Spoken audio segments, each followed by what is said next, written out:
from our esteemed speaker. Tradition. It's about embracing the joy of womanhood and the vibrant spirits of our culture heritage. It's time to appreciate the special bond between husbands and wives and to enjoy the beauty of our tradition. Celebration that happened during monsoon season. It is a time when married women dress beautifully in colorful clothes and jewelries to celebrate their love. This festival celebrates the arrival of monsoon and is dedicated to Goddess Parvati.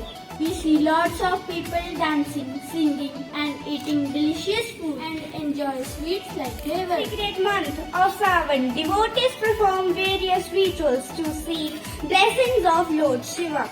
The festivities and tradition of Teej.